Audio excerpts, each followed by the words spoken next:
All right, so we are going to dive into Party Like a Pro. This is our fall 2022 version of this class. So we will be talking about some things in relation to holiday preparations, holiday parties, preparing for that, um, and going from there. Um, when we start looking, for me, August starts holiday season in terms of business. When we're looking ahead, we want to look ahead at our business at 3 months in detail, right? So that puts us September, October, November, which November is our biggest selling month for the most part, for most of us. As we look ahead to different Christmas parties and holiday parties and gift exchanges and all the things that come with that, the family get togethers, that all starts happening in November. So I look at this month as this is our prep month.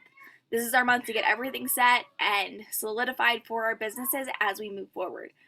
My goal for you with this class is that you leave here, and between now and the end of the month, you are able to book 10 parties for September, October, November. That is my goal for you based on what we go over tonight. Okay. There is one class in particular that I would love for you to go watch if you have not yet in DSCB. So it's one of the free trainings. It is the party albums training. It is the second one that I've taught. So it's the most recent one. I believe it's linked. I linked it somewhere on one of my most recent posts, but I will get you the link in my follow-up email to this. So I'll get you the link for that with the replay of this. But the party albums training is another one that is very, very beneficial towards this. I'm going to reference it a lot tonight. I'm not going to go over it in detail with this tonight, but I will reference it. So just know that that's kind of a foundational thing for what we're going to go over tonight. All of this will still make sense, but you do need to watch that one as well. Okay, so let's talk parties. All right. A lot of us remember our first in-home network marketing party. Was anybody else Pampered Chef, their first in-home party that they attended? I don't even know how many that I've attended, but when we look at a Pampered Chef party, and I like using this example because it's so the same across the board for many of us. We go into somebody's house and the rep is in the kitchen, right? She's already in the kitchen. Things already smell yummy. She's making things, she's playing with things, and she gets everybody involved. And there's catalogs out, there's order forms out, and we cook a meal. We cook a few dishes together. It's small, it's intimate. There's probably no more than 15 people in the house, right? Like at most. It's a smaller group. But everybody gets to touch, feel, see, understand, ask questions, right? It's very much a full demo.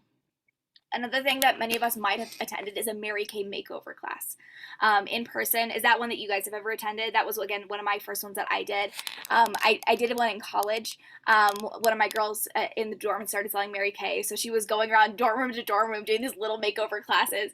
One of my friends also had started selling Scentsy when I was in college, and so she actually went into the library and set up her warmer in the library. And so that's how she was showing it off, because we couldn't have candles in our dorm rooms, but we could have the warmers.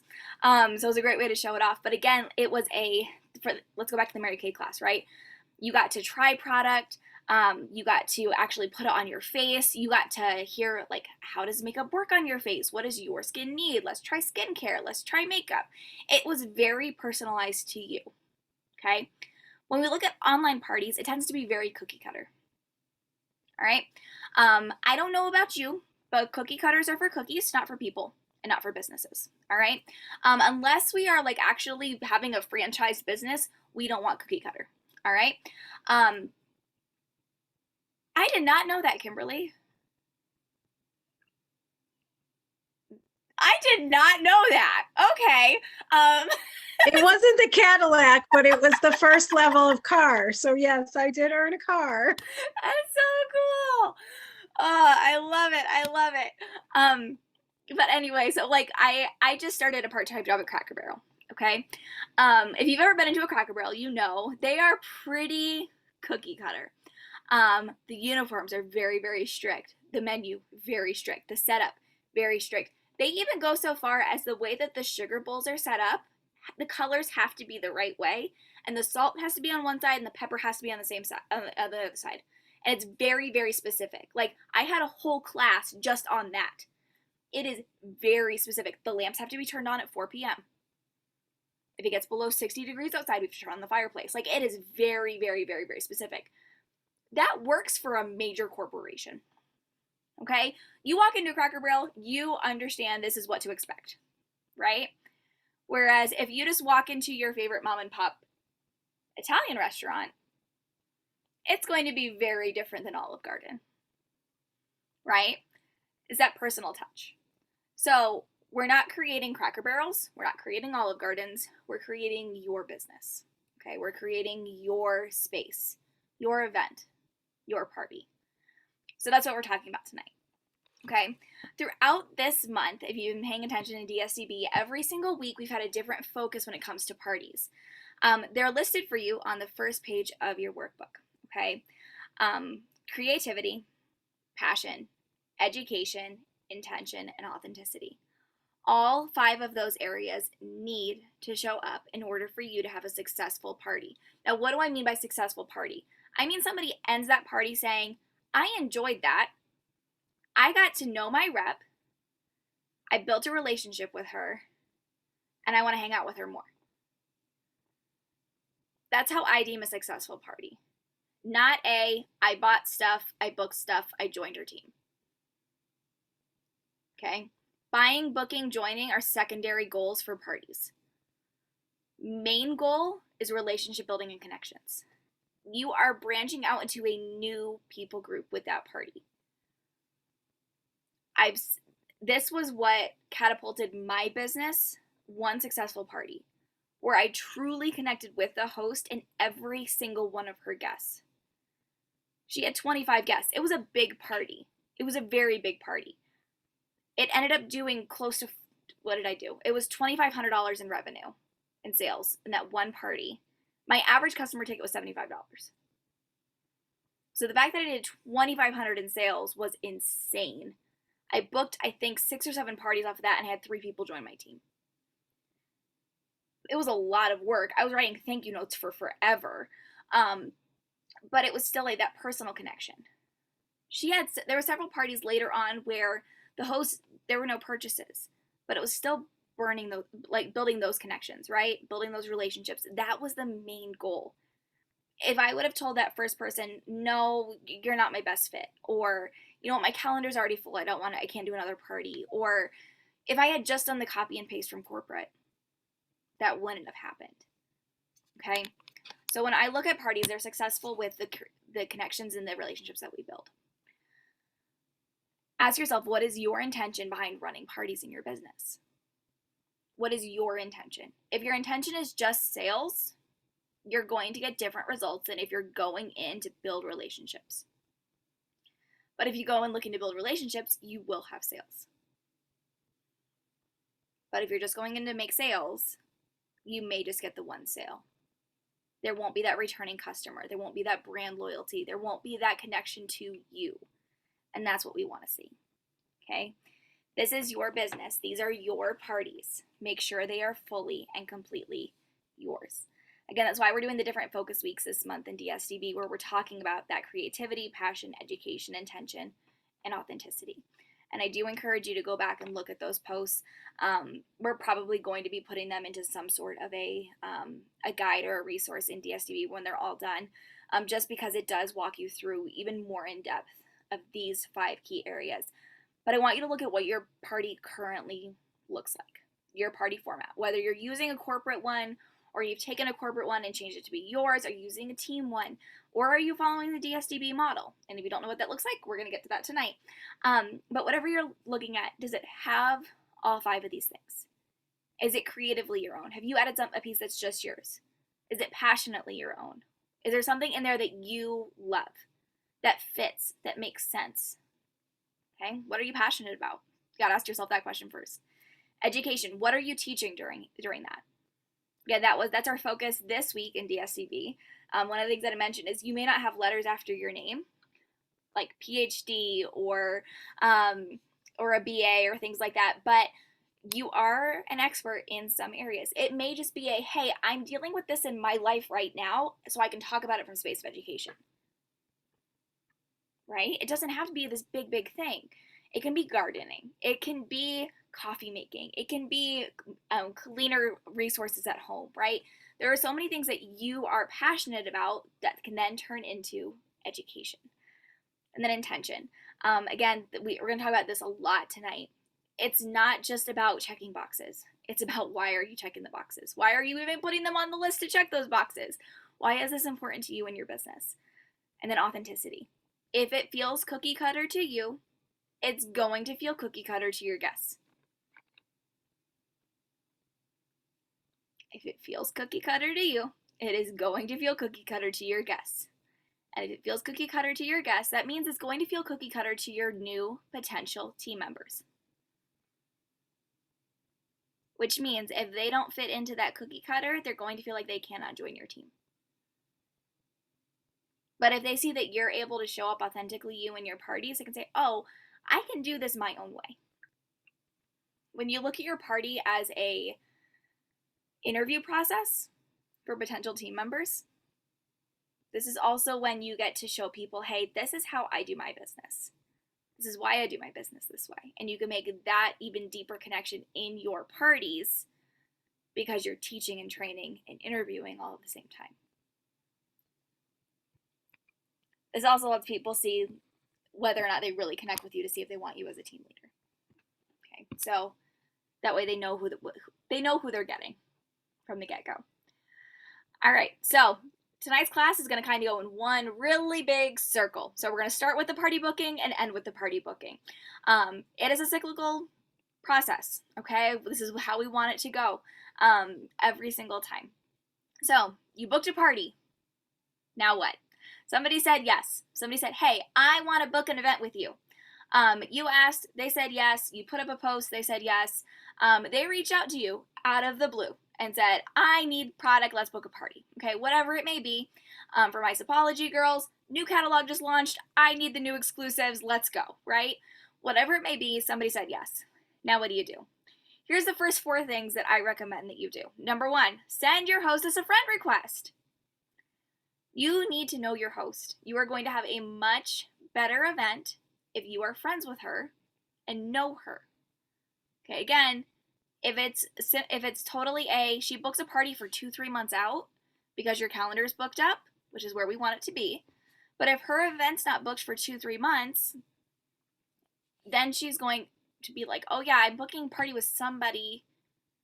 Who is that with? Why did I book with her? What do you even sell? Right? Like, there's all of these things that come in the back of your head that are just like, no. You want to make that connection with her. Okay? So make sure that you're friends with her and that she's in your VIP group. Again, if she's in your VIP group, she now has those 3 to 6 to 8 weeks where she's watching you run your business. You're interviewing her. She's watching you run your business. Okay? That way she can see how you do things and says, oh, maybe I can do this too. You're showing her what this looks like. You're also showing her additional product. She's learning about more product. She's learning how you interact with guests. She's learning how you respond to questions. So then she's better informed with her party. Okay? So she needs to be in your group. If you utilize a Google form, send her this now. This may be something as simple as, when do you want your party to be? Make sure that you're in my VIP group. Make sure that, like, maybe it's going to be a checklist for you. What's your address so I can send you a hostess packet? What's your email so I can send you a hostess packet? What's your favorite product you've tried so far? What are your top 3 things on your wish list right now? Do you want me to send you information on joining my team? What's your favorite color? Like, just a way for you to get to know her in a way that's not just a simple, oh yeah, she's booked a party, but I have no clue what we're doing yet. Okay, why does she want to book for when she booked for? Is there a birthday around then? Is there a special event happening? Lots of things can be coming up. So get to know your host, right? Pick a theme and dates. Again, utilize your party albums. Make sure that you reference that training. Kimberly did drop the link a little bit earlier in the chat, so you can go back and watch that. Again, it's in the DSDB Facebook group, but utilize party albums to book your dates. The party is not booked until a date is picked. If they just said, oh yeah, I'd love to host with you, the party's not booked. until they say, okay, yes, I want the slot from September 16th through the 18th, and I want the masquerade theme. Okay, that is when party is booked. You've locked them in on a date. There's more of a commitment there rather than, oh yeah, sure, I'll host with you. How many times have we said that and not followed through? Right? You need to set them on a date. Okay, get specific. All right, and then add your hostess to your hostess tracker and set dates to begin hostess coaching. Now, this may be a Trello board, this may be a physical checklist that you use, this may be an Excel spreadsheet, but something where you can keep yourself on track for, did I start my hostess coaching? Did I send her the packet? Have I made sure that I've checked in? Do I have her posts all scheduled out? Whatever you need to do to keep yourself on track, okay? I've used this example many, many times, but the reason why we use the party albums method and the reason why I talk about this so much is because I forgot about a host. Somebody booked with me and I did not write down the dates, and I didn't realize it until day of her party when she posted and said, I'm having a party with this company, who wants to join? And I realized I was the rep. That girl is Samantha Dillard now. So Samantha was the one that I forgot about. So good thing that we repaired them. Like, everything was fine. She was totally cool. She had a great event. She ended up joining my team. But it was still oh my goodness, I cannot believe I did this. Luckily, it was somebody super, super gracious. But that was when party albums got instituted. Literally, like, the next week. That was when that happened. Because I felt so awful about forgetting her party. Don't put yourself in that position. Use things that are going to help you stay on track, okay? Do not forget about your parties. It's bad.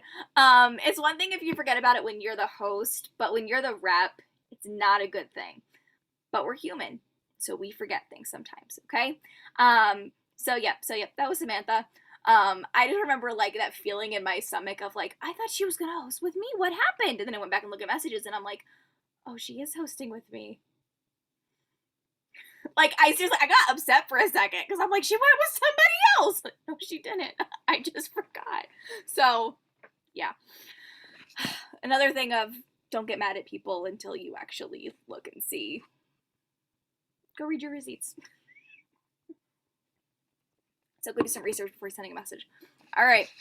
Now, what type of events do you run? Okay. I want you to look at this list and I want you to highlight ones that interest you. All right. There are so many different types of parties that you can run, and it's important to try new things. I would recommend at least once a quarter, try something new and try it more than one time. You may try it once and go, oh, I hated that. Well, why did you hate it? What tweaks can you make to make it better? Try it again. If you still hate it, okay, how badly did you hate it? Do you just need to make a couple tweaks, or is this really not for you? Here are some examples. A 1-hour group event, a multi-day group event, which is what we're going to be talking about tonight, Messenger, texting, live Zoom, in person, multi-host, a host-led event, a catalog party, vendor events, and fundraisers. Again, one of the things that we're going to be shooting to do by the middle of September is have mini classes on each of these uploaded into that Google Drive. So do not lose that folder. Okay. So that way we're going to give you more details on what these may look like. So you're going to get those additional mini trainings on each of these. What I found for me is I hate the 1-hour group events. For me, I cannot do those. It feels too cluttered for me. I've attended them and they've gone really, really well. But I personally don't like them for me. You may love that style. Multi-day events may stress you out. You may really like 1-hour parties. You may really love messenger parties. It's up to you. You get to figure out what you love. Here's just some ideas for you to play with. And this is also to show you that what works for one person may not work for somebody else. I think most of us know Kate here on this call tonight. She's with Sapology. She does a 1-hour party. It works for her. I don't do them. I don't like them. They don't work for me. And that's okay. Kimberly does classes. Alex does fundraisers. Okay? Everybody does different things, and that's totally fine. Important thing is to find what works for you and then try something new.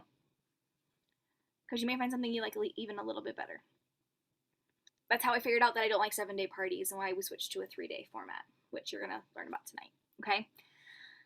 So now that the date's been picked, now it's time to pick a theme. All right? There are a couple spots for you to add your own to this list, but these are just some of the things to get you thinking. Again, I would recommend if you use party albums, pick at most 2 themes a month that can be chosen from, so you're not stressing out about creating all new things. You're not recreating all of your content when you do this. Okay? When you pick a theme, all you're doing is maybe changing the colors on your graphics. You may change a couple of the games. You may change a couple of the things that you showcase, but for the most part, your core posts are going to be the same. You are not redoing everything every time. Do not make this harder on yourself. If you maybe create 3 different themes that you just cycle between, and so all you have to do is update products as new products come out or things retire, great. I do not expect you to go out and create 12 different scripts with 12 different graphics packs. Don't do that. Okay? You are a business owner. You need to be intentional with your time and your teas. If this is your first class with me, one of the things we talk about is not wasting your teas, yours or those around you. TEAS is an acronym, and it stands for time, energy, attention, and space. Do not waste your teas. Okay, again, you are interviewing potential team members with everything you do. If people attend multiple parties with you and it's always completely brand new, they're going to look at that and go, I can't keep up with this. How much work went into this party? But I look at it and go, oh, these are like the same posts, but it's different pictures and different colors. And this game is different. Okay, I can do this. It's still that it's a system that works. And that's what we want to make this. We want it to be a system that works.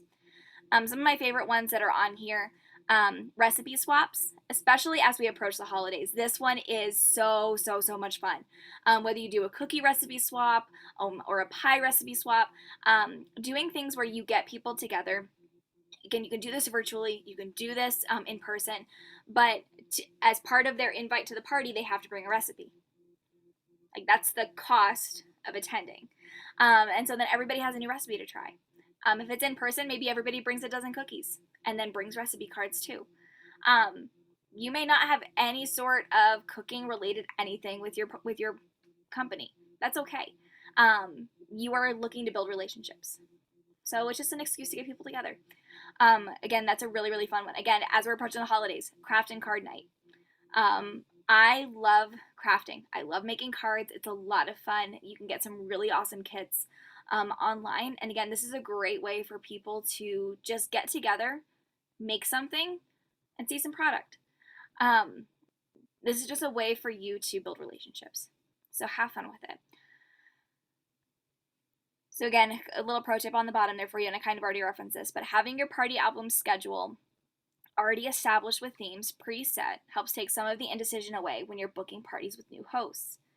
If you say, hey, let's pick your date, and all of a sudden you send her a list of 15 different themes to choose from, she may be like, no. Right? Like, this is too much. But if it's hey, if you book a party with me in October, you get to pick between a apple cider theme or my standard product theme or a sweet and spicy theme. I don't know.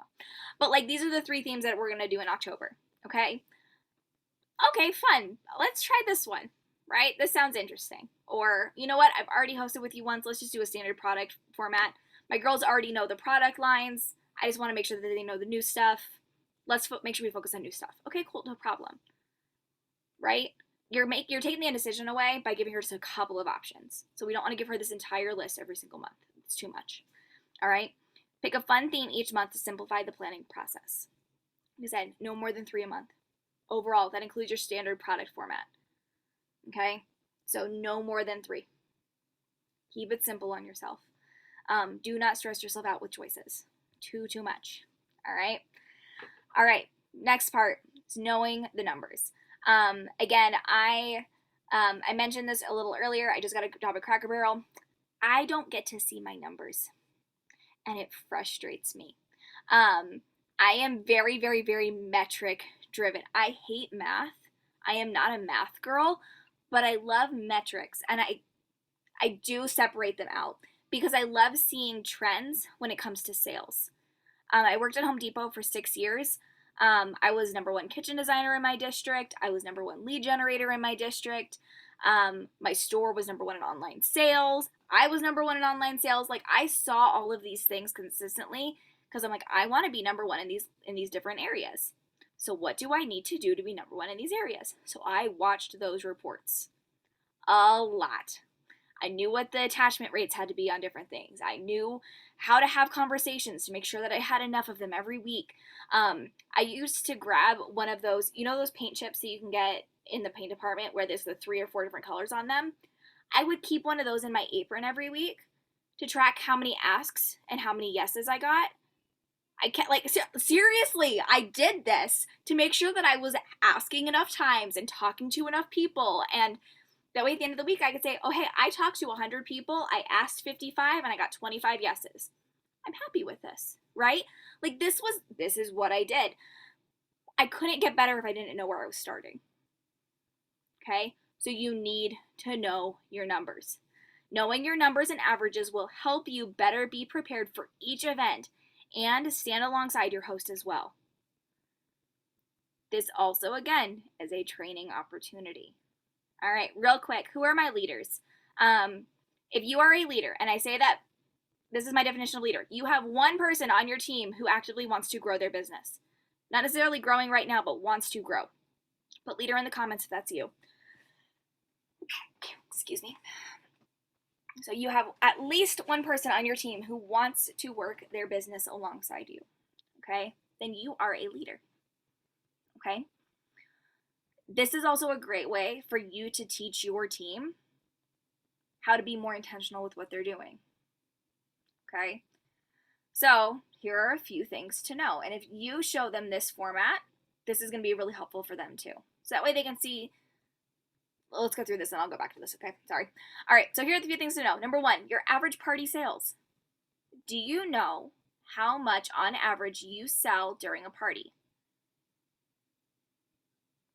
What about your average first customer order? How much do they normally spend when they first purchase with you? You may not know this off the top of your head. This is your biggest piece of homework over the next week. Find out these numbers. If your company does not generate a report for you to give you this information, go back over the last 3 months or your last 25, 30 orders. You're going to need to spend some time with this, but it's really, really, really important. Okay, and we're going to get into why in just a second. Average number of purchases per party and average number of bookings per party. Okay, here's why this is important. Intentional conversations. Let's say my average customer spend is $50, okay? I sell makeup, so let's just say my average customer spend is $50. Now, I have a host who wants to max out Hostess Rewards. To max out Hostess Rewards, you need a $2,000 party. I'm going to pull up my calculator, okay? So, if my average customer spend is $50 and my maxed out party is $2,000, that means I need 40 people to purchase.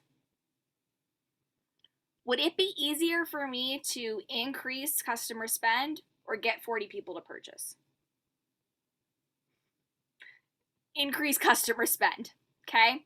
So if my average first purchase is $125, $140, which mine is, so let's go off of the $125 range, that's only 16 people purchasing.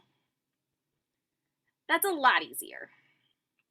Okay, that's still a lot of people, but this is also where education comes in, talking about like value and things, right? It's totally possible.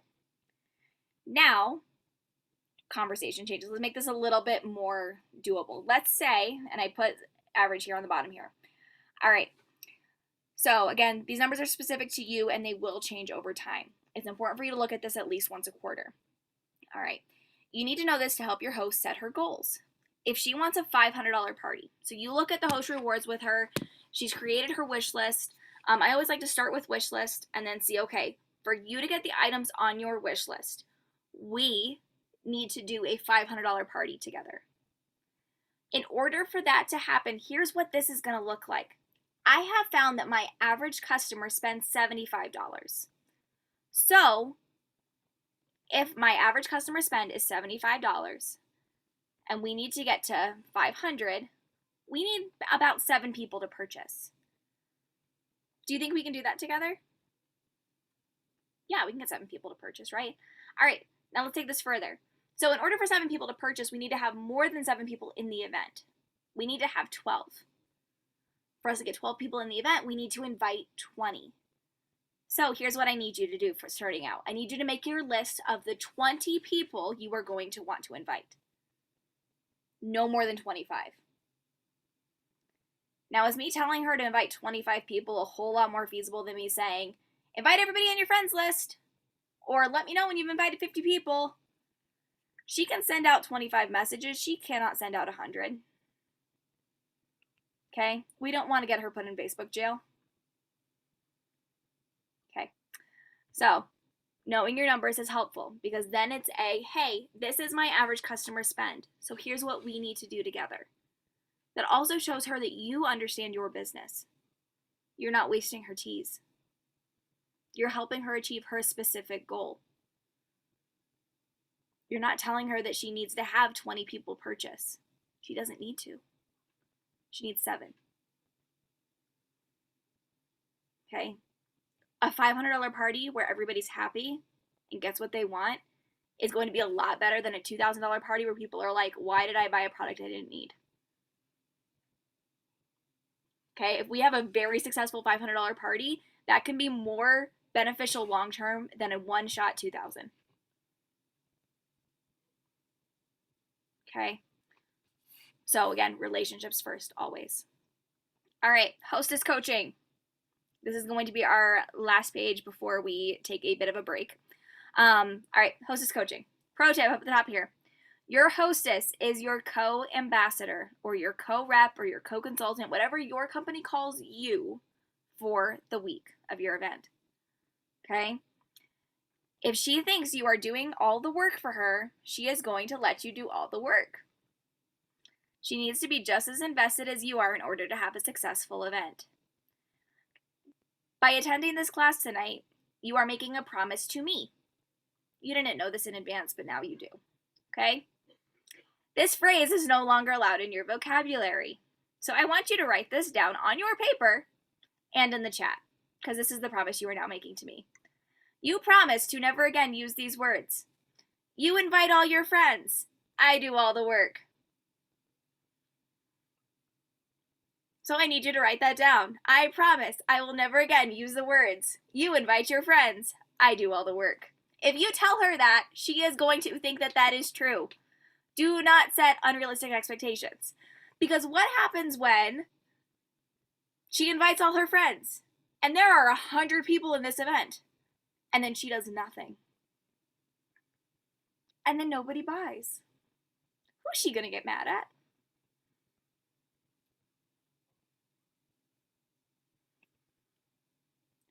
But if we say, hey, let's work together on this, here's the specific things I need you to do in order for us to have a successful event to reach your party goals. Here's what I need from you, and now here's what I'm going to do with this. When we are very, very clear with that, if she doesn't follow through and doesn't have a good party, that's completely on her and she knows it. You need to uphold your side of things, but be clear with what that looks like.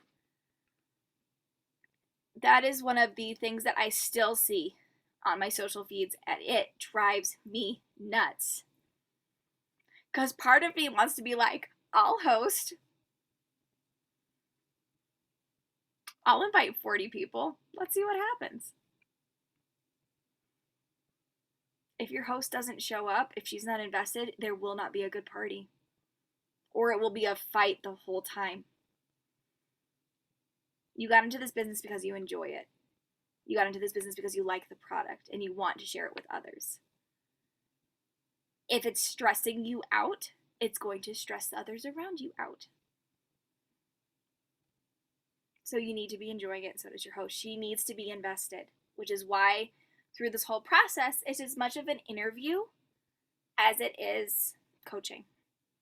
Again, you're teaching her what it looks like to be a rep. So that way, if she makes the decision to join, she already knows what that looks like, what it entails, and what the responsibilities look like. So treat her like your ambassador. Treat her like you're training her, because you are. All right? So here is my format for hostess coaching. And again, this goes off of a 3-day party format. 10 days out, I confirm dates. I do my sprinkle number 1, and I send out my host packet, virtual or print. Now, what is sprinkle number 1? I utilize what I call the sprinkle method. This is not mine. This is not new. This is something that I got taught back in 2015 when I joined my first network marketing company. I have no clue who came up with it, but I love it, so I use it. Sprinkle method basically talks about how we sprinkle in the opportunity. Okay? Do you make cupcakes with your littles ever? They like to just dump all the sprinkles on top. It's obnoxious. It can be very sparkly if it's a sparkly sprinkle, but it's not very good because it's just a mess. It's not pretty. You eat it because it's your kids, right? But it's not pretty. When we go to a fancy cupcake shop, you know, like the ones that you spend $10 a cupcake on, they're not generally doused in sprinkles, right? There's a little bit on the top, pretty garnish, and you're like, yes, I'm going to spend $10 on this cupcake, and I am going to enjoy it because it didn't look like your 4-year-old made it, all right? That's what we're doing here, okay? We don't want to just dump all the sprinkles on top and then be like, don't you want this pretty thing? They're like, no, I'm going to go to the cupcake shop down the street. Or I'm going to do it myself because this is obnoxious. We sprinkle it on. We make it light. We make it pretty. So 10 days out, it may look something like this. Hey, I'm getting ready to send out your host packet. Real quick, just curious, do you want me to include information about the opportunity when I put in your other stuff in here too? That's it. Whatever she says goes. Okay? If she says no, don't put it in there. If she says, oh yeah, sure, put it in there. That's it. Okay? Nothing major. That's what that first sprinkle is going to look like. It feels natural, it feels conversational, and it makes sense. If it feels forced to you, it's going to feel forced to her.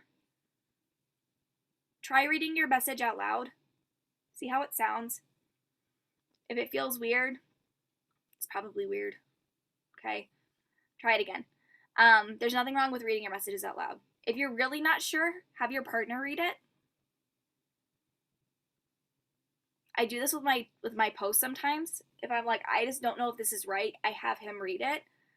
Because just getting an extra set of eyes on something of somebody who's not in your business with you will be like, this doesn't make sense. And so then I can say like, oh yeah, well, the people who read this will know what this means, or yeah, they may not. The first time he read something that I wrote that said DSDB, he had no clue what I meant.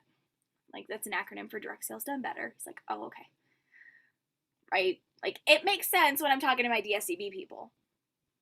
But when I do a training with a group who's never met me before, I don't say DSDB. They have no clue what that means. Okay? So, just side note there. That was a happy laugh. That was a happy laugh. All right. 5 days before the event starts, I'm going to ask her to make her wish list. And from there, we're going to make the guest list. I usually will ask her, I want you to think of if all of your friends on social, if they were all in person with you, which 20 to 25 would you send that personal invite to? Go back to the whole thing with like your sweet 16 or your 13th birthday party, and your mom said you could only invite your 10 closest friends. Who makes the cut? Right? You're not inviting every single person in your high school for those parties. Okay? It was a small group. Who'd you invite? That's what you need to think of with this too. Who is special enough to get this invitation? Now, it may not just necessarily be your closest friends. It may be people who would appreciate the product that you're sharing or have tried it with you in the past, right? Go through that way. Guest list and wish list. All right, 3 days out. This is when you create the group and start your invite protocol. This is where I need you to make another one of my lovely notes of a promise you're making to me by taking this class. Okay, you do 2 of those by taking this class. The invite button does not exist. I need you to write that down big and bold and everywhere. The invite button does not exist. Okay, a little Facebook conversation with you. Okay, if we use the invite button and we invite 50 people, what happens with that? A lot of us have been on Facebook long enough to know it goes into your notifications. Now, what do we do in notifications? We scroll. Do we actually go in and click on every single one? When somebody invites us to a group that we don't know ahead of time they're inviting us to, what do we do with it? Delete, decline, ignore. No, thank you. Who even are you? What is this? Like, these are all the conversations that happen. And it's like, why? I didn't get a message. I have no clue what this is for. Are you selling something? Is this a party? Is this a fundraiser? Do you need something from me? Like, these are all questions that I ask, right? Other people are probably asking those same questions.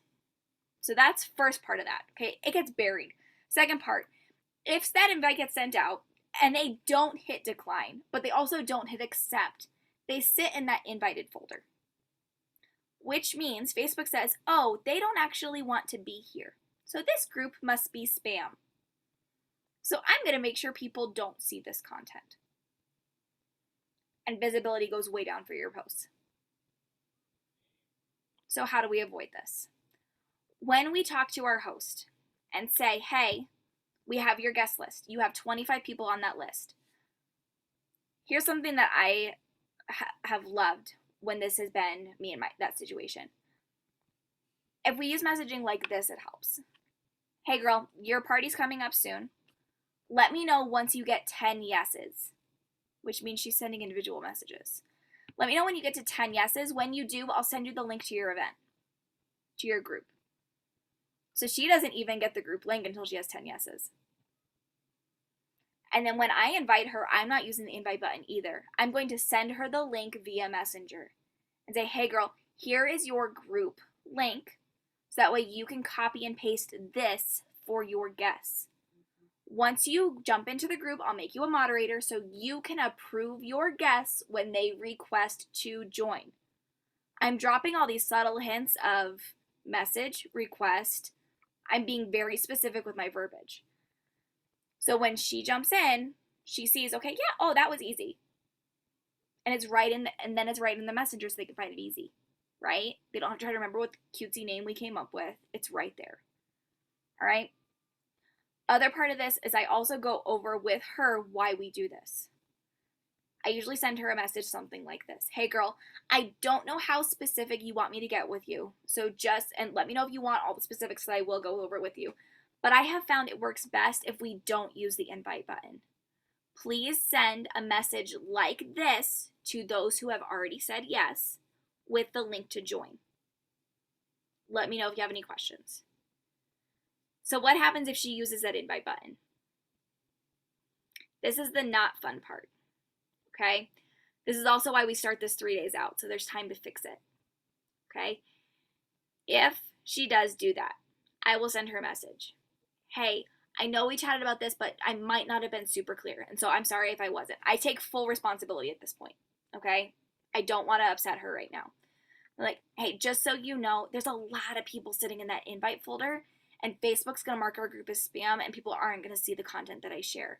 I don't want to waste your time by having that happen.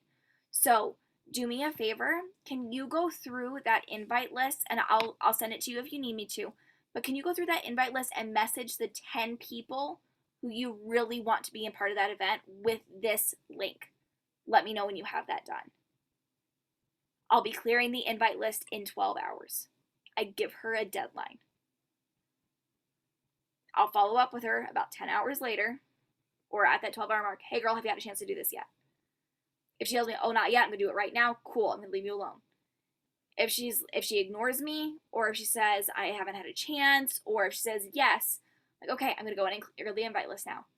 Depending on how many people she invited, this may take some time because you have to go in and clear them individually. It's not fun. So that's why we talk about it in the beginning. But it will also help overall visibility of her group. If she has 10 people who want to be there and are invested in what you're sharing and why you're sharing it, it will be a better party than 100 people in the group who have no clue why they're there. Because nobody's going to actually know that they're supposed to be there. Nobody's going to know what it's for or why they're there or what's happening or who you are. Also, think of it this way. Do you want to message 100 people to follow up with them during the course of the week? I don't. Is 10, 15, 20 people a lot more feasible? Protect your T's. Okay? It's a lot easier to get 15 people into your VIP group than 100. And it's 15 people who you want to be connected with. Okay? All right. The day before the event, she's going to do her interest post. Note that this is after she sent out those personalized messages. This picks up the stragglers. This picks up the people who are like, oh yeah, I've been curious about this, but I haven't said anything to you about it. Okay? So she'll put up an interest post. This is when you do sprinkle number 2. Hey girl, your party starts tomorrow. Just real quick, wanted to see, do you have any questions for me about potentially turning this into your launch party? Now, if when I asked her before she was a staunch no, I'm not really going to bring it up at this point. Okay? I won't bring it up. If it was a yeah, send me info, or I don't know, but sure, I'll bring it up again. Okay? Gauge the conversation. Okay? All right. Delina, you brought up a really good point. Problem for me is that people ignore it, so they ignore the invite rule when I tell them that and they still do it. If it is bad, I will tell them, sorry, I can't host with you.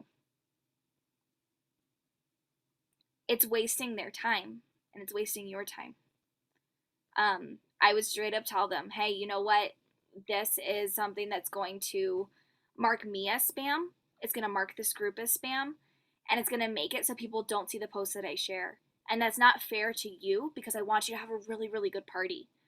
So once this group gets to a space where where there's nobody in the invites tab and people are in there who want to be in there, we can look at rescheduling, or we can try again next time. This is also when I use a lovely rule that I like to call, if you had a really bad party with me before, you only get to do multi-host events. If they wasted my teas before, I don't let them do it again. I had somebody who hosted with me probably every 3 months and never got me a single sale. After that second time, she only was allowed to do multi-host. Because then with my multi-host, I capped them. And I told them they were only allowed to invite 10 people.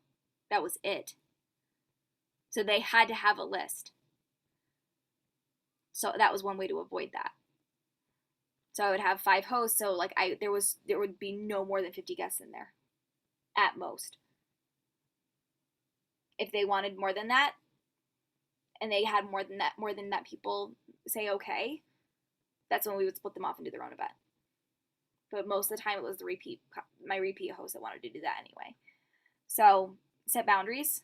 This is your business. You can set boundaries. Okay. And yes, you can clear them.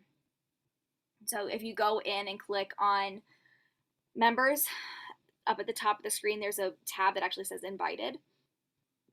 One of the options when you click on the names says remind of invite and then clear from list. So usually when I would send that first message to the host and say, hey, I'm clearing the list in 12 hours, I will go through and I would remind the first 20 people on the list, depending on how many were there. If there were more than 20, I didn't do more than 20. But the first 20 I would. And then 12 hours later, I would go in and delete just because it's cluttered. It takes time on our end. It does. But I also want her to have a good party. If she wants a good party, I want her to have a good party. So that's part of that. All right. During the event, I want to message her every day to check in and update her. Have there been any purchases? Who have I messaged? What conversations have I had? Who's looking to purchase? Who's going to need to wait to purchase? Who's thinking about booking? Who's asking questions about joining? I'm having all of these conversations with her in the back. Because this way also, again, I'm planting those seeds of, girl, you have 4 people who've already booked parties with me. You have 2 who are asking about joining. Then it can be a, hey, is it too late for me to join so these people can book under me and join under me? Yeah, let's go ahead and do it. Right? I want to show her how excited her friends are. So I want to be talking to her the whole time through. I am not just a rep this week. I am her cheerleader, encourager, and coach. I'm cheering her on when she's doing things that I want her to do, when she posts her wish list, when she messages her friends, when her friends purchase, when she answers their questions because she's been in my VIP group and so has seen how I respond. And I'm also coaching her through, right? I want her to be reaching out to people. I want her to be engaging in the group. I want her to be posting. So I'm going to coach her through this process. All right, at the end of the party, this is when we do the wrap up. We do sprinkle number 3. Again, gauge this one because this one can come across as a little mean depending on who you are and who you're dealing with, okay? I have only done this one time, so be careful how you do it, but it can be very effective. Hey, we wrapped up. Here's how much you got in hostess rewards. By the way, I know you were on the fence, but if you would have joined beforehand, here's how much you would have also gotten in commission. And be careful how you use that one. All right? But it's also something for you to be aware of for the next time she hosts with you. Not if she hosts with you, but when she hosts with you. Repeat bookings are important. But you're showing her what that looks like. Some of you, your companies offer kit credit. Talk about this then. Hey, we're getting ready to close out your party. Here's where you are right now. You have this much in hostess rewards or this much kit credit. Girl, that's awesome. You'll only have to spend $40 on your kit. How awesome is that? Right? Talk about that value. It's not just, okay, let's close you out. Did you talk to her about the opportunity at all? Then thank her. Okay? She invited you into her friend circle. She trusted you with her friend circle. Do not take that lightly. Even if nobody purchased, thank her for her time and thank her for her trust. That is a big deal. She probably knows multiple reps with your company, but she chose you. Do not take that lightly. Thank her for her time. Thank her for showing up. Thank her for inviting who she invited. That was a big deal for her. Some people host a party with people 2-3 times a month. Other people, like me, I do 2 to 3 a year. I don't do many. Okay? People don't take it lightly. So don't do that for yourself either. Okay? All right, hostess party or launch party. Up until that first order hits, she can choose to change to a launch party. The opportunity may benefit her more than the singular party, so don't limit her to just the party if she wants more. Okay? I know you may look at that and say, oh, but people are so excited and so engaged, and she's going to have such a high volume party, and I really could use the full commission. Long term, what would happen if she joins, and then 3 of her friends join, and then they all book 5 parties off of that? What could your revenue look like in 6 months if that continues, rather than the one-time $2,000 party? Don't limit her just because the party looks like it's going to be good. And we may not outright say it, but give her the opportunity to say yes. Okay? Again, if we've done our job with hostess coaching, she has all the information she needs before that first day. She's not finding out about the opportunity during her party. She's been in your group, so she's seen opportunity posts. She's seen you talk about what you do. She's seen what you do. And so she knows whether or not she's going to say yes.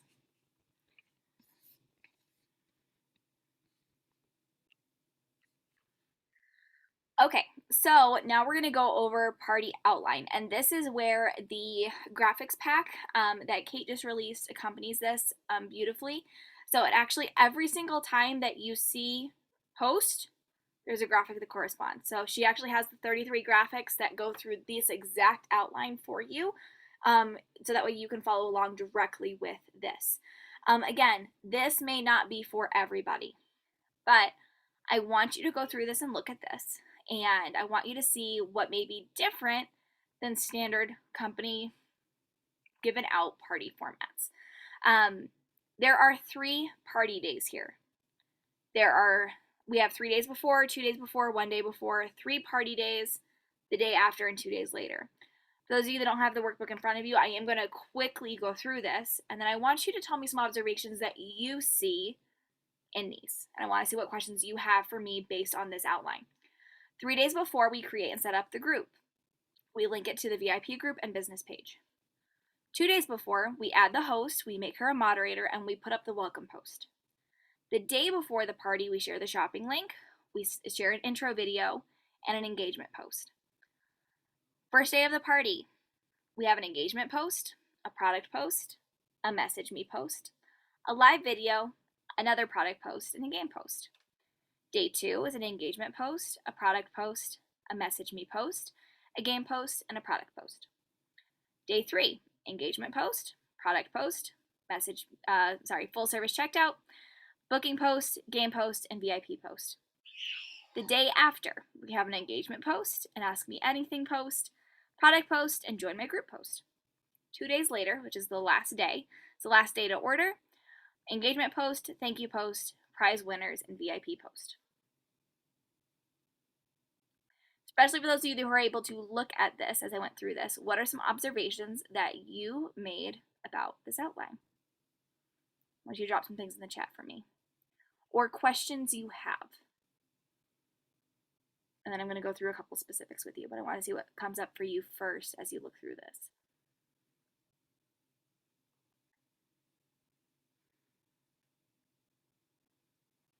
So there's total of 8 days of things that you will be doing, but there's only 5-ish days of full things. So Catherine asked, does a product post involve more than one product? It can. It can be either one product or a collection of products. Can you remind me what company you're with, honey?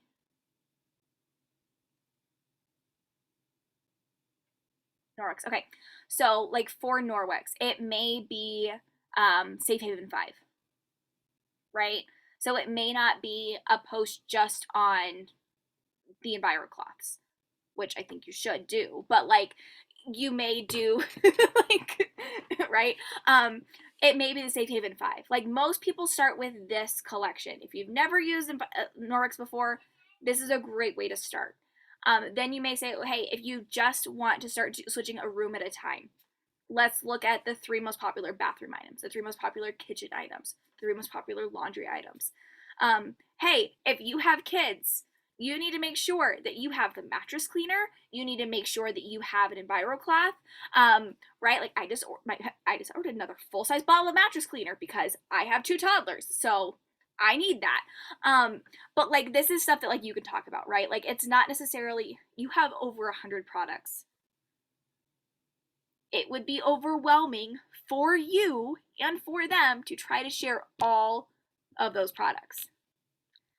Again, let's use a silly example. I have this in my head right now because I just started a new job, okay? I'm working at Cracker Barrel right now. How silly would it be for me to stand next to somebody? I'm a waitress. How silly would it be for me to stand next to that table and say, so, what would you like for dinner tonight? We have these 35 different entree options, and go through and list out all of the entrees that we could offer. Oh, by the way, you have these 20 different sizes to choose from. Let me list out every single one of those and explain to you what's in them. I'm not going to hit my turnover rate on my tables. People are going to get very frustrated with me, right? So what do? Right? When you go to a restaurant, the waitress or waiter will go over and say, hey, this is our special tonight. Here's my personal favorite.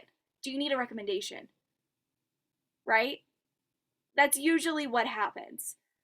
They tell you about 2 things and ask you about 1 more. That's all we're trying to do. Okay? Here's the special. Here's my personal favorite. What else can I show you? It works a lot better than trying to show every single product. Okay. So use your own personal shopping or dining experiences when you're going through this, like relate it that way. It helps us actually see how overwhelming it can be if we're not careful. What other observations do you make by looking at this outline? Let me actually, you know what, let me.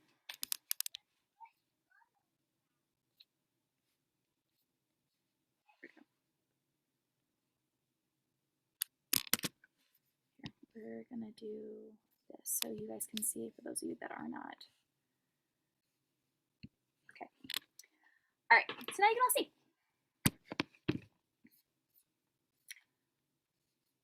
In the chat again. Yep, duplicatable, yeah. What else do you notice about the actual content as part of it? What may be different? What's missing? Anything surprise you?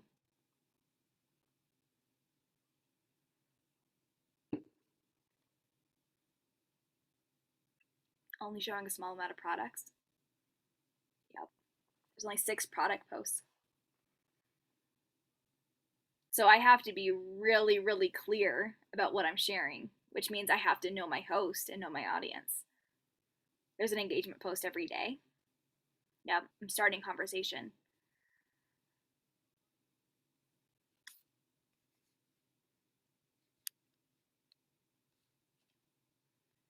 What post is missing that you find in almost every party you attend? What post isn't here?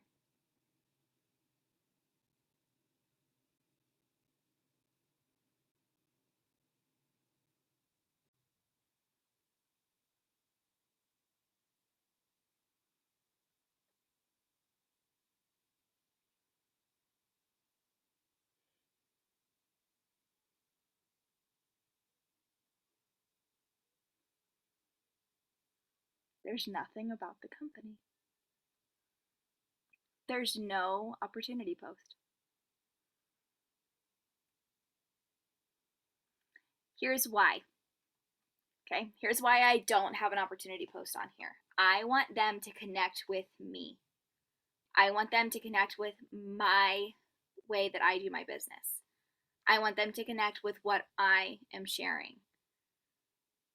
I don't want them to go here and say, oh, here's just the perks of the company. I want them to connect with me and say, I want to do what you do. What does that look like? Hence the Ask Me Anything post. Okay, something else that we got a little bit more specific on this time around with Party Like a Pro that we have not been specific on before, and you'll see this in the graphics pack from Kate.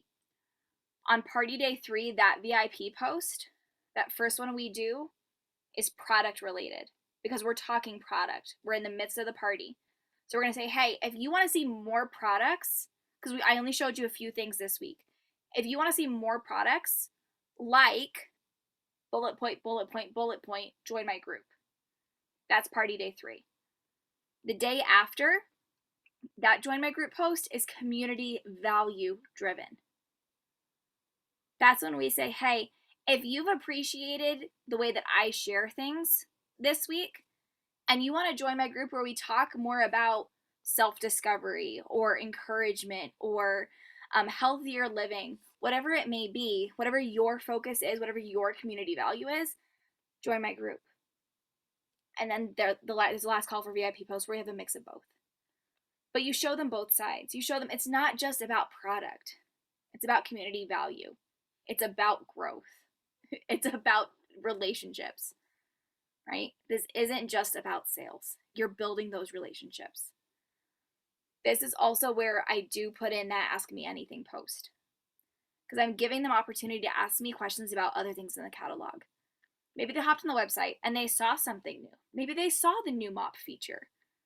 And they're like, why do I need this over the standard mop? Okay, here's the benefits. Maybe they hopped on and they said, okay, Sabology just added more boosters. Can you tell me about your favorite one? Does this actually work? What is a functional latte? Right? Like, they may ask these questions and you might not have covered it, right? So this is where the Ask Me Anything post comes in. They get to ask questions and you get to answer them. When I do my Ask Me Anything post, I get a little silly with mine because I also want them to know this isn't a copy and paste post. So what I generally do on this one is I post a selfie of me.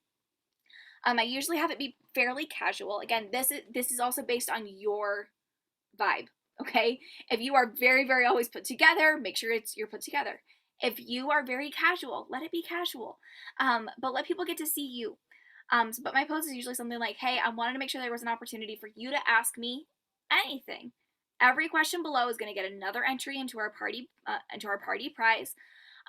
You can ask me things about my favorite product, what lipstick is my favorite, why I switched from coffee to tea, the opportunity, how I juggle all the things I do, what it's like being a toddler mom. Ask me anything below and I'll answer your questions. One of those things had to deal with the product I sell. Every single thing else is about something else because I want them to see it's not just about product or opportunity. It's about like, hey, like, get to know me a little bit, get to know what I do. Let's start some conversations. Let's have some fun. I want to still build relationships even if I am trying to start some opportunity conversations. Now, if that post turns very opportunity heavy, I will do a live. Hey, there were a lot of questions about the opportunity on that post, so I wanted to hop on and do a quick 5-minute live and answer your questions. That's it. Keep it really short, but just answer their questions. That's my goal with this. One of the other things on here that you see that isn't always on party scripts is those message me posts. Again, a little bit of things just for you. When you message somebody on Facebook, Facebook says, oh, these two people are friends. They want to talk to each other. I'm going to make sure they see each other's content for the next 3 days. So it would benefit your host and your guests for them to see your content, right? So if we are having conversations and they're seeing your content, that's going to be good. But what happens if you're not friends on Facebook? It goes into the others folder. You know to look in that others folder, but do your guests? Not always. So if we do a post and say, hey, like, I'm going to explain to you what a functional latte is. Okay? Here's the benefits of a functional latte. Now, for an extra 5 party points, I want you to message me the word fiber. Okay? And once you've messaged me, put done in the comments. They're going to message you the word fiber. You're going to say, hey, Carol, thanks so much for messaging me. I got you down for those extra points. Next message. By the way, thank you so much for attending this party. I really appreciate you being here. Have you attended a Symbology party before? Wait for a response. Then you're able to have a conversation with her. I'm not going to share the link. I'm not going to ask her to purchase. I'm just getting to know her basic right now. Okay? I'm going to ask her if she's attended a party before and wait for her response. Hey, awesome. I'm glad you're here. If you have any questions, let me know. That's it. That's the end of that conversation unless she continues it. We're going to do another message me post the next day. Again, same thing. Hey, thanks so much for attending the party. How are things going so far? What's been your favorite thing so far? Just a very generic question. Then it can be a, hey, if you have questions or need help shopping, let me know. Again, I'm not even going to share the link with her in Messenger. I'm not going to ask her if she needs help shopping. I'm going to be very open-ended about it. I'm here to help her when she needs it. But this way, when I do follow up with people towards the end of the party, it's not a weird conversation because I've already talked to her a little bit. And the message isn't going to go into her spam folder because we've already talked. She's already expecting it, and she's going to get a notification when I message her too. Plus, she's going to be seeing my posts because we're having a conversation back and forth. And she's more likely to reach out to me to ask a question because we've already talked. So it's not going to be weird. Okay? All right. Okay. Pull back up my notes here. All right. So if you only run this outline of events, you will have some overlap. Okay? You can easily drop the 3 days before and the 2 days later and combine those to get everything done in 1 week. But make it work for you. If you are not a game girl, okay? I am not a game girl. I'm one of those weird people that doesn't enjoy games or skits. I think it's a waste of time, me personally, okay? That's me. But I'm also super competitive. So if you do put me in a game, I'm gonna win, but I don't like them. Like that's me. So if we ever do an in-person DSDB thing, there will be no skits. It won't happen. It's just I get secondhand embarrassment by them. I can't do it. I can't do it. I've literally walked out of events when they've done them. Like I just can't sit through them. I can't. I don't know what it is, but yeah. So I'm not a game person. If you are not a game person, feel free to drop those posts. But the reason why we separate out the posts that we do this way is because it gives variety. People aren't just seeing product after product after product. Other thing that I would recommend that you do is separate your posts out by 2 hours. That's also why there's no more than 6 posts on any day. So we don't want to have our posts be closer together than 2 hours because it'll kill the algorithm on the first one if they're closer together and it's doing well. So we want to have them spaced 2 hours apart. Okay. And I put that on there too. Avoid tagging guests in every post. Talk to your host. This is something that she can do. Of have a goal of to tag every guest 2 times somewhere in the event, but only 2 times. So what do you want her to see? Are you going to tag her in a game? Are you going to tag her in the welcome post? I would recommend tagging everyone in the welcome post. Not you tag everyone, but her tag everyone individually. Do not use the everyone tag. But that if she is tagging each person individually, then she's also keeping track of who said yes. She's also keeping track of who showed up. And that way you can see that she's acknowledging who's there. Okay, she's keeping track of who's there, and that way she can follow up with them a little easier too. And people also know, oh yeah, this is the group that I need to be a part of. Okay, it's an easy first tag. Okay, but yeah, I put on here, I have the host tag the guests only in posts that apply to that individual guest. Okay. Again, very specific product example. All right. Alex sells Usborne Books and More. All right. If she puts up a post talking about young adult fiction, would it make sense to tag me for my children? My kids are 3 and 4. That would not make sense. Also, if she puts up a post about baby books, would it make sense for her to tag me? No. When she starts talking about the first readers or the kindergarten readiness, would that make sense? Anything dinosaurs, would that make sense? Yes. Right? Like it would make sense for me to be tagged in those specific things. Right? If she's built a relationship with me, or the host has built a relationship with me, that would make sense. Don't just tag people for the sake of tagging people. All right? Don't waste their teas. Remind yourself of that. Share that with your host too. Like, hey, we want to be respectful of people. We don't want to just tag them in everything. I give this example because it is an extreme, but it did happen to me. I was a part of a Color Street party once that went on for 2 weeks. No exaggeration. It was a 2-week long event. She posted every hour for 2 weeks, and it's Color Street. And this was before they had more than just the strips. Like, they only had the strips at this point. That's all they had. She tagged every single person in every single post.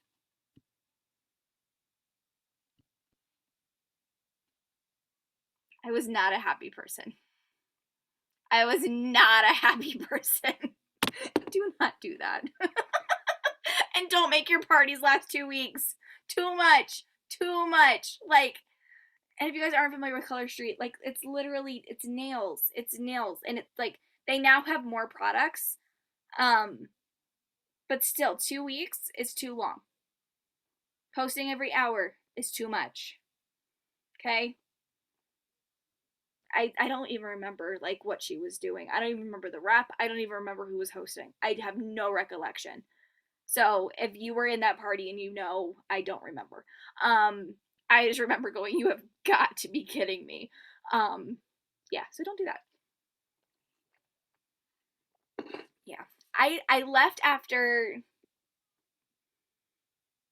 I think I stayed just because I was curious how long it was going to go on. But I did turn off the notifications. um, yeah, I wanted to see it. It was right after I had my really, really, really good party. So I think it was like August of 2020. Um, so I had just started coaching and I was like, I really want to see where this is going to go. And it just did not get any better. So, yeah. All right. Now let's talk party goals. All right. We are on page 8. We are almost done. We are getting there. All right. Party goals. Here are my personal party goals that I do and that I teach. Again, you modify this to work for you, but this is a great starting point. 10 to 20 engaged guests. Underline that word engaged. They need to be invested and showing up. I would rather 10 people in that party who want to be there than 100 who do not even know what's happening. And I know I've already said that tonight, but it's important. Okay, 10 to 20 engaged guests. 60% to join my VIP group. My biggest goal in my parties is actually 100%. I want 100% of guests to join my group if they're a good fit. Not everybody's a good fit, and that's okay. But I want them there, right? That's where the party keeps going on. I want them there so they can continue building relationships and continue seeing product and seeing about hosting or joining my team, right? I want them in there. I want to book 3 parties. Okay. Let me know if you've ever heard this. Your job is not through until you book 2. That was how I was originally taught.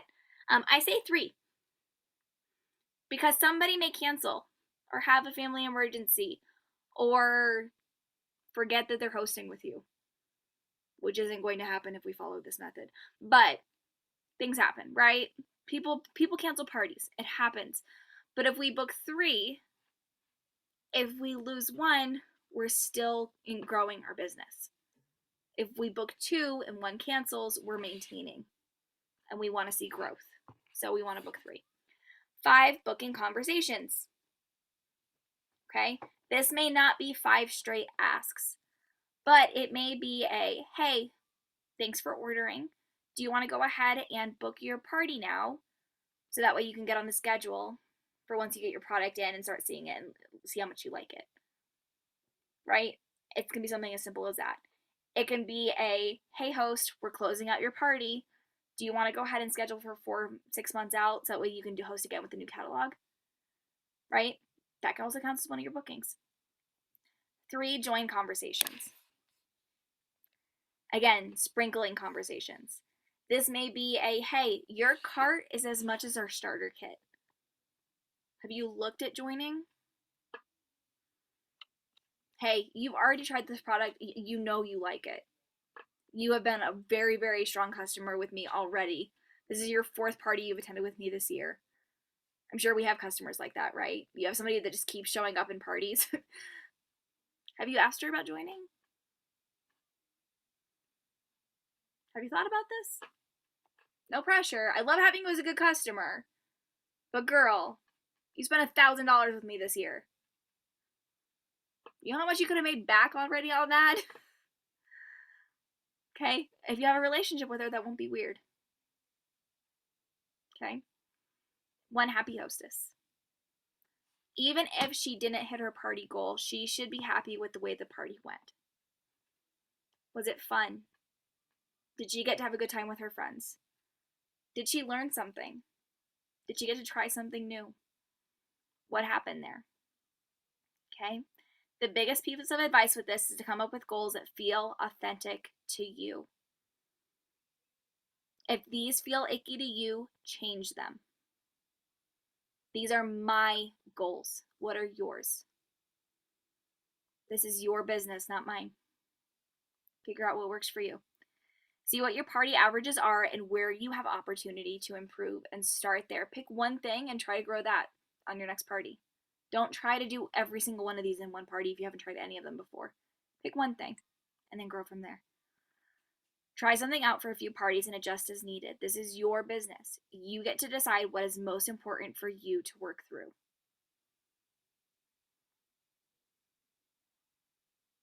Your party goals are just that, they're goals.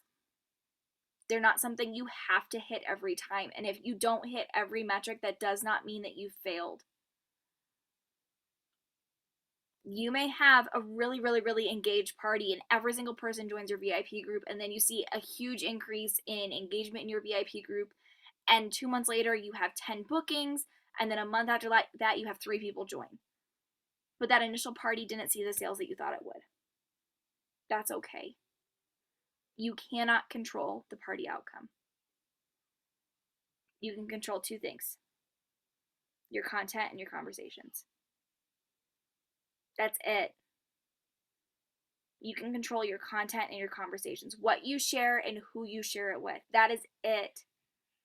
So if you showed up authentically you, with the intention to serve and help and grow, to support your host and to help her have an amazing time, you reached out to the people who were there and had conversations with those who wanted to talk with you, and you answered their questions, and you followed through on what you said you were going to follow through, that is a successful party.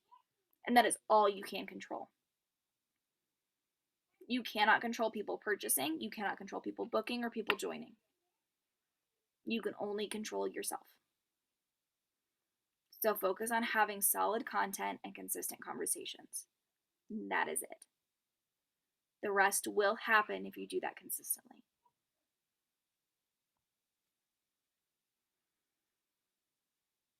If you did not write that down, please do. Because that is so, so, so important. No matter what your business is, you can control your content and your conversations, and that is it. Okay. I know I'm bringing it up a lot tonight, but I'm learning a new industry. I have never had a restaurant job. This is my very, very first one, and I'm learning a lot right now. I've been there for a month. My tips have very little to actually do with me, I am finding out. There's a lot of other factors. How fast the food comes out, which I have zero control over. The way that their day has gone, which I have zero control over. Those are honestly 2 of the biggest things. I can control me. I can control that I said hi when they sat down. I can control that their drinks are full. If I don't have 5 tables that all have 3 drinks apiece. Right? Like, there's so many things that go into that. I can only control a small portion of that. So when I come home at night, I can beat myself up for not hitting 20% tip averages. Or I can say, you know what? I had really good conversations with those 2 tables, and it was a lot of fun tonight.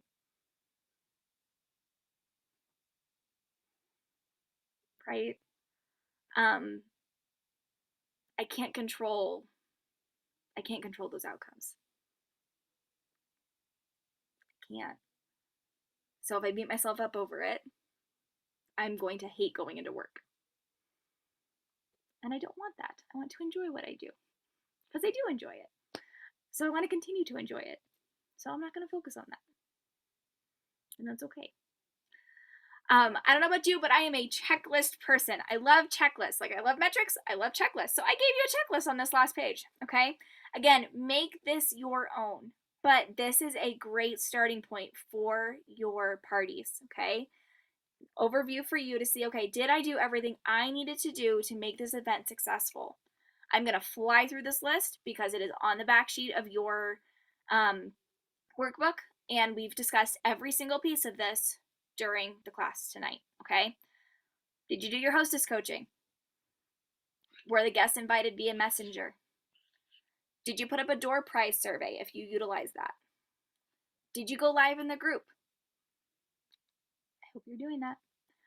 Do you have a call to action on every post, whether it's a comment or a response, or do you want them to go like your business page or join your group or tag the host and tell her she's awesome? Like, whatever it may be, do you have a call to action on every post?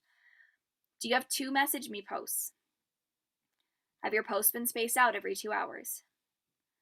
Did you put up a full service checkout post? That's the training I did in the main DSCB group yesterday. Do you have a party booking post? Do you have that opportunity or that questions post? Okay. The Ask Me Anything post, that's technically your opportunity post. Okay. Do you have a VIP post, or 2 or 3 or 5? Did you add your purchases to your follow-up sequence? Whether you use Trello or an Excel spreadsheet, do you have a plan to follow up with those that purchased? Did you add your guests to a follow-up sequence? Are you going to follow up with them? Did you add them to your next 50 list? Again, a training that we have in the main group that you can go watch. Did you submit the hostess order? And did you send out those thank yous? And that's it. It doesn't have to be this big, elaborate, drawn out thing. If you do the things on that list, you will have a successful party. That is the goal. This is your event. You get to figure out what it looks like for you. Catherine, great question. Do you have a good live length? What works for you? And I know that sounds super, super, super generic, but if you find that you start rambling after 5 minutes, cap it at 5 minutes. If you find that people don't watch after 12, cap it at 12. Most of the time, the 8 to 12 minute range works really, really well. But it also depends on what time people are active. So this is where, like, putting up a post and saying, hey, I'm going to be going live tomorrow during the first day of our party. Help me pick what time works best for you guys. So making sure that people are on and engaging with you, because that will also help you when you're live if you have people actually talking back with you. But the 8 to 12 minute range is probably going to be the best. Anything longer than 25, I would say, is too much. Honestly, anything longer than 20. If you have a lot of products that you want to share, I would break it up. This is also where utilizing your resources comes into play. So instead of doing a bunch of long live videos, and I'm going to use Norwick specifically because that's who you're with. So instead of you doing a 20-minute demo on each of the Safe Haven 5, okay, and I haven't attended a party with you, I don't know what you do, just a total example here. Instead of you doing a 20-minute video on each of those items, maybe you have 2 5-minute videos that you've done on each of those already that are on your YouTube channel. And then if somebody says, hey, I have a question about the EnviroCloth. Hey, you know what? I'm going to talk about that in a post, but if you want more information, here's 2 videos that I've done that give you more information. It's linking back to you because you did the videos, which you then link to your shopping link, which you then link to your VIP group. So they're linked back to you every time, and you're creating resources for you. Now, I know with Norwick specifically, you have a lot of policies and procedures and compliance things that you have to follow. So I will say, please go reference that because you have a lot. But Norwick's did just loosen things up for you guys so you can start creating more content. So do create some videos. I left the company that I hit number 5 with 18 months ago. I had 2 people in the last 2 weeks reach out to me because they just found me on YouTube and wanted to join my team. Because people are still sharing my videos in their parties. And I haven't been with that company in 18 months. So people are still connecting with me. They both ended up joining DSCB because they're in network marketing, even though they're not going to join my team. So it's a great way to still make those connections. So utilize those resources. Build up that library. So that way when people do ask questions, you can share a video you've already made or record one and put it on YouTube. Not everything has to be a live video. If they're too long or if there's too many, people aren't going to watch them. So that's why doing that one live video where you may show 2 or 3 products, you're going to talk about the overview of the party, talk a little bit about your company, nothing major. I wouldn't go into opportunity. I may go into my story a little bit. I decided to partner with this company because they had cleaner alternatives and I was just tired of all the chemicals in my house all the time, and this was something that just made sense for me. My first product that I tried was the EnviroCloth. Let me tell you a little bit about this and why it works, right? Like it's there, but it's not. Let me tell you about the Norwick's opportunity. It's different. It's conversational. So that's what we want to have with that live video. So showing just a couple of products, overview of the company, why it's different, why you chose them, and what to expect from the party. So that's what I go over with my lives. I know I answered your question and then some with that, but they tie together. They tie together. All right. Any questions for me based on anything we covered tonight? I know we covered a lot.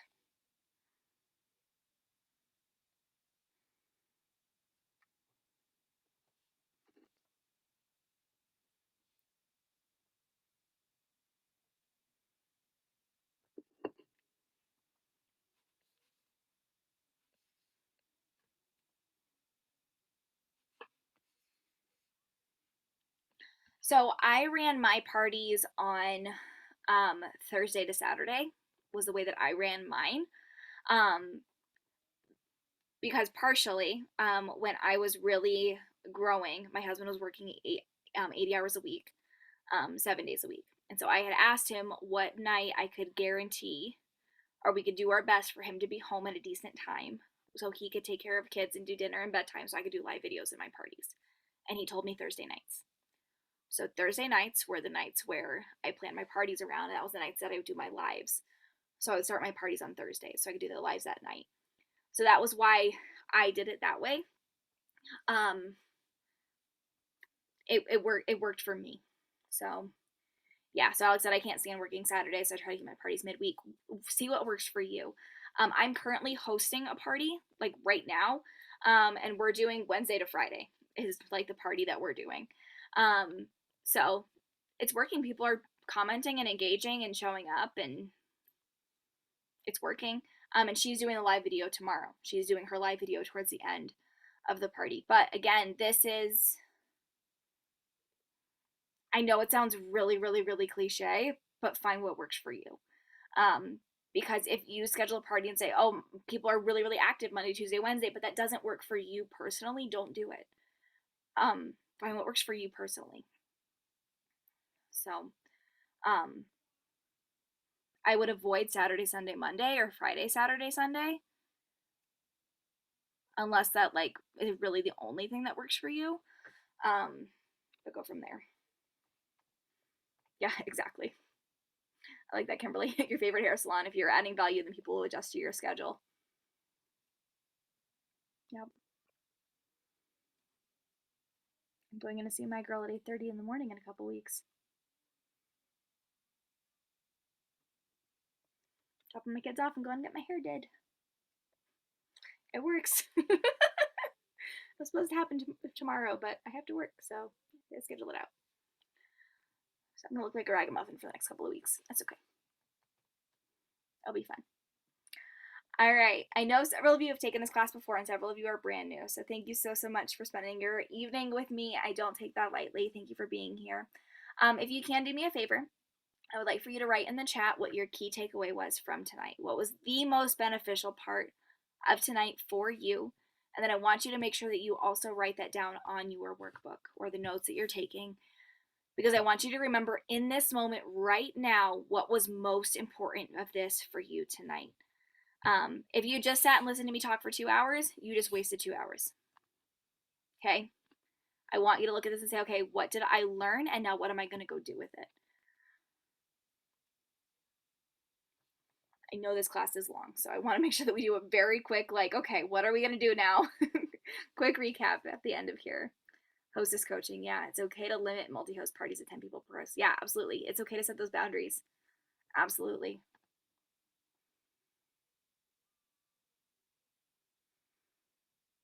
Yeah, don't share the opportunity in their face. Make it subtle. Let the hostess do some of the work. Yeah, she needs to be invested. She needs to be invested in what's happening.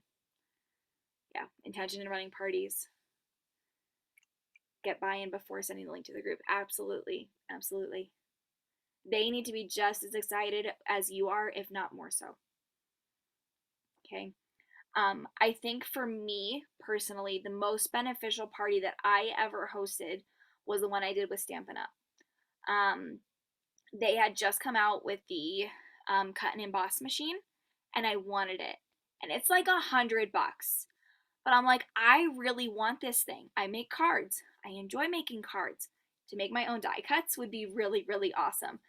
So this was something that I wanted. So I talked to the girl that I was with, and she went through this process with me. She said, my average customer spend is this. So to get you this for free, here's what we need to do together. And we did it. I went live in that party. I went live multiple times in that party. She went live multiple times in that party. I showed product. I did a demo. I'm like, I am getting this for free. And I did. I was invested. I was completely invested in the success of that party. And it happened. Okay.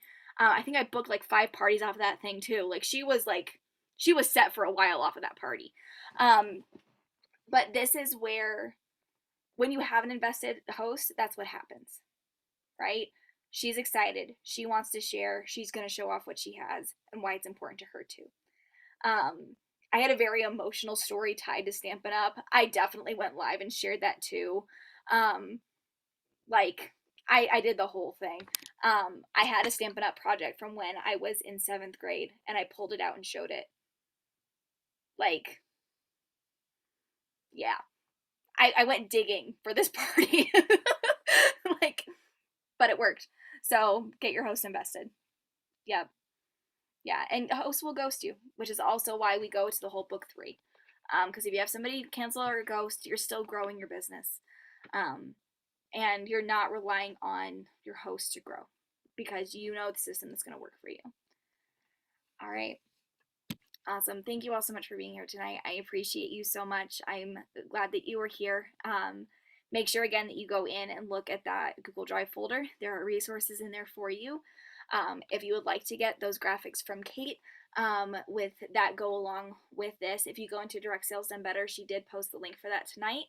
And there is a discount code that you do get for attending this class. So I sent her the list of everybody that purchased, so she knows who did. So message her to connect with her, and she will get you that discount code in order to get those graphics at a 20% discount. But thank you all so much for being here. I appreciate you. This is going to be available for purchase on replay. So if you have team members or other network marketing friends who were not here tonight that you think would find benefit in this, if you share the same link that you signed up with, everybody except for Jen.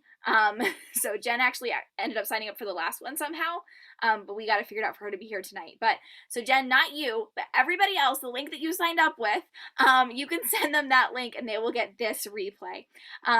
Jen, I will figure out what happened with you. I don't know where you signed up or how you found that link, but I was so confused.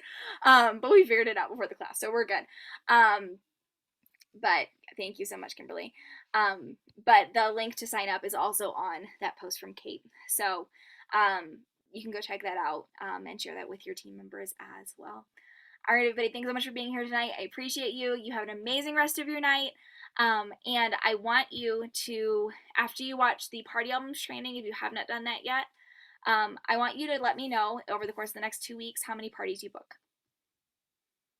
and what the intention behind those are. I will be following up with you, so be watching for a message from me or an email. I don't know which way I'm going to go yet, but I will be reaching out to you to see how things are going. So keep track of the parties you book. So between now and the end of the month, I want to know how you do.